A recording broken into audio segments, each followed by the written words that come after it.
আসসালামু আলাইকুম viewers. 5ই August 2024। তো এই দিনটির কথা আপনারা সবাই জানেন। তারপর আজকে আমার এই ছোট্ট একটি আয়োজন। আজকে 5ই আগস্ট 2024 নিয়ে কিছু কথা। ইতিহাসে এই দিনটি চিরস্মরণীয় হয়ে থাকবে সবার মাঝে, অক্ষত হয়ে যাবে দিনটি। এই দিনটি যেন বাঙালি জাতির জন্য একটা অবিস্মরণীয় একটা দিন। লাখো জনতার মুখের স্লোগান, মনের ভাষা, বুকের ভাষা, এ যেন কোটি মানুষের হৃদয়ের স্পন্দন। তো সবাইকে বলে রাখি, এটি একটি ইতিহাসের একটি সাক্ষী। আমার ভিডিওটা কাল ইতিহাস অবিস্মরণীয় হয়ে থাকবে সবার কাছে। ঘটনার সূত্রপাত সবাই জানেন যে কোটা আন্দোলনের মধ্য দিয়ে বাংলাদেশের সরকারি চাকরিতে যে প্রচার, সে কোটা সিস্টেম পরিবর্তনের সংস্কার নিয়ে বাংলাদেশের ছাত্র জনতা একটা দাবি ছিল। কিন্তু আমাদের তৎকালীন প্রধানমন্ত্রী মাননীয় প্রধানমন্ত্রী শেখ হাসিনা সরকার, আওয়ামী লীগ সরকার সেই দাবি কোনোভাবে মানতে রাজি ছিল না। পরবর্তীতে দাবি আস্তে আস্তে উত্তাল রূপে রূপ ধারণ করে, প্রচুর ছাত্র জনতার সমাগম হয়।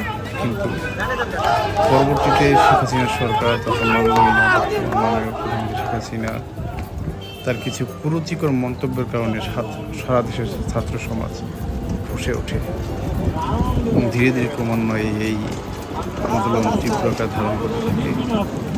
ধারণ করতে করতে এক সময় তার কন্ট্রোলের বাইরে চলে যায়। তো ইতিমধ্যে প্রধানমন্ত্রী শেখ হাসিনা বিভিন্ন ধরনের পলিসি, অ্যাকশন বা যাই বলি না কেন সব কিছু গ্রহণ করলেও কিন্তু শেষ পর্যায়ে তিনি ব্যর্থ হয়। তার কোনো ধরনের অ্যাকশন নিতে সে ব্যর্থ। তো আমরা এখন যে সিনারিটা দেখতে পাচ্ছি, এটি হচ্ছে শেষ পর্যন্ত মাননীয় প্রধানমন্ত্রী শেখ হাসিনা পদত্যাগ করতে বাধ্য হন এবং তিনি দেশ ছেড়ে চলে যান। এক অর্থে বলা যায় তিনি দেশ ত্যাগ করতে বাধ্য হন বা পালিয়ে যান। তো সে ইন্ডিয়া আশ্রয় নিয়েছে, তার মধ্যে সহ পদত্যাগ করছে সবাই, যে তেমন পালিয়ে গেছেন, কোথায় আছেন আসলে দেখতে দেয় না। তো আমরা এই মুহূর্তে যেটা দেখতে পাচ্ছি এটি হল মোহাম্মদপুর। তো মোহাম্মদপুর থেকে আমরা দেখতে পাই সামনে অগণিত মানুষের ভিড়, সর্বস্তরের মানুষ, ছাত্র, সাধারণ বিভিন্ন থেকে শুরু করে এটি হচ্ছে গণভবন থেকে নেওয়া প্রাইম মিনিস্টার শেখ হাসিনার যে শাড়ি, সেই শাড়িটি লুট করে নেওয়া হয়েছে। একদল লোকজন সেই শাড়ি নিয়ে উল্লাস করছে। আর রাস্তায় যত মূর্তি ছিল সব ভেঙে ফেলা হয়েছে, ভেঙে ফেলা হয়েছে। আসলে সত্যি কথা বলতে মানুষের তীব্র ক্ষোভ, তারা দেখতে পাচ্ছে উল্লাস করছে। দীর্ঘ 17 বছর একটি শাসনের বিধি ঘটল আজকে মানুষের দেখতে পাচ্ছি। আমরা এখন 27 নম্বর। তো এখানের একটি কথা না বললেই না, এই স্পটটা এই আন্দোলনের একটি হট স্পট ছিল। এখানে প্রচুর আন্দোলন হয় এবং এটা ইতিহাসে কাল সাক্ষী হয়ে থাকবে।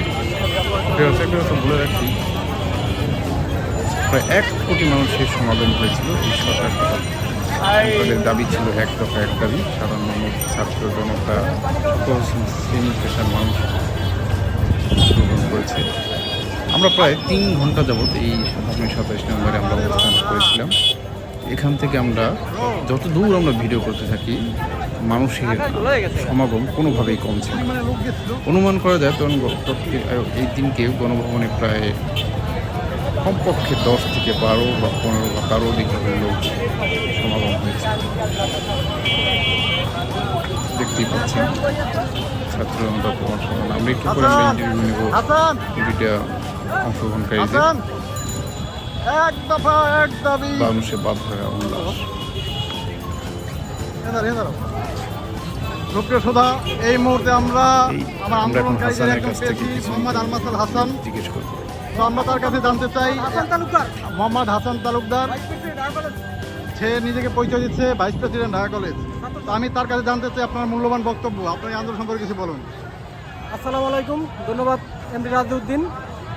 আসলে এটা বিজয়টা হলো সারা বাংলাদেশের মানুষের বিজয় এবং আমি ধন্যবাদ জানাবো বিশেষ করে এই আন্দোলনে যারা স্বতঃস্ফূর্তভাবে দেশের সাধারণ জনগণ, আপামর জনগণ থেকে যারা পার্টিসিপেট করছে, একদম শ্রমিক, মজুর, রিক্সাওয়ালা থেকে শুরু করে সব পেশা শ্রেণী মানুষ আজকে এই আমাদের এই প্রোগ্রামটায় সবাই সফল করার জন্য একতাবদ্ধ হয়ে কাজ করছে। এই জন্য দেশের জনগণের প্রতি ধন্যবাদ জানাবো এবং আমাদের জন্য দোয়া করবেন যাতে আমরা দেশটাকে সুন্দরভাবে করতে পারি এবং সুন্দরভাবে দেশের একটা ভবিষ্যৎ আমরা আগামীতে রেখে যেতে পারি আগামী প্রজন্মের জন্য। এই বলে শেষ করলাম। আমার পরিচয়, আমি মোহাম্মদ হাসান তালুকদার, দোয়া কলেজ ভাইস প্রিন্সিপাল ছাত্রদল। তো ভিউয়ার্স, আমরা এখন এই চলে যাব আমাদের আজকের অপমার ছাত্র আন্দোলনের সাথে, যিনি জড়িত ছিলেন না কিন্তু এখন তার আমরা মন্তব্য নেব মোহাম্মদ রাহাত উদ্দিনের কাছ থেকে। আপনি এই আন্দোলন সম্পর্কে কিছু বলেন। আমরা স্বৈরাচারের পতন দেখি নাই, আমরা 2024 সালে স্বৈরাচারের নতুন করে পতন দেখেছি, যা আমাদেরকে নতুন করে আশার আলো দেখিয়েছে। যুব সমাজ কি, যুব সমাজকে প্রাধান্য দিতে হবে এবং যুব সমাজের ছাত্রদের সাথে একাত্মতা করে যারা এসেছে, যারা লড়াই করেছে, তাদেরকে আমি অন্তঃস্থল থেকে ধন্যবাদ জানাচ্ছি এবং আমি আশা করি এই ছাত্র সমাজকে নিয়েই এগিয়ে যাবে বাংলাদেশ, গড়ে তুলবে সোনার বাংলাদেশ। আর আমি মনে প্রাণে ধারণ করি আমার সোনার বাংলা, আমি তোমায় ভালোবাসি। ধন্যবাদ। Thank you Rajuddin. এই মুহূর্তে আমরা দেখতে পাচ্ছি ব্যাপক ভিউয়ার্স, দেখুন আপনারা ইতিমধ্যে প্রায় 3 থেকে 4 ঘন্টা যাবত এইভাবে কন্টিনিউ লোকজন আসতেছে।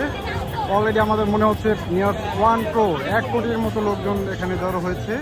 আমরা ঠিক এই মুহূর্তে 27 নম্বর কাছ থেকে, আমরা এখন এই পারে দেখতে পাচ্ছেন 27 নম্বর অপোজিটে সোবাহানবাগের দিকে এরিয়া। তো আমরা এখন চলে যাবো এই মুহূর্তে শাহবাগ এরিয়ার দিকে। কমপক্ষে 1 কোটি লোকের জনসমাবেশ ছিল আজকে। তো আমরা ধর্মের 27 ফেব্রুয়ারি আমরা এখন চলে যাচ্ছি 32 নম্বর সংলগ্ন স্মৃতিবিজড়িত যে স্থানটি। কিন্তু বিষয় দুঃখের বিষয় হলো যে আমি আসলে ঠিক বলতে পারছি না এই সম্বন্ধে দুষ্কৃতকারী নাকি অপমর সাধারণতা বা যারা এখানে ঠিক সেখানে করে যে বাড়িটি স্মৃতিবিজড়িত যে বাড়িটি সেটিতে আগুন দেওয়া হয়েছে এবং তারা কোনোভাবে কোনো ধরনের চিহ্ন রাখছে। আসলে সত্যি কথা বলতে মানুষের ক্ষোভ এতই বেশি যে তারা আওয়ামী লীগের অফিস বলেন বা আওয়ামী লীগের নেতাকর্মীর যদি কোনো অফিস তারা জানিয়ে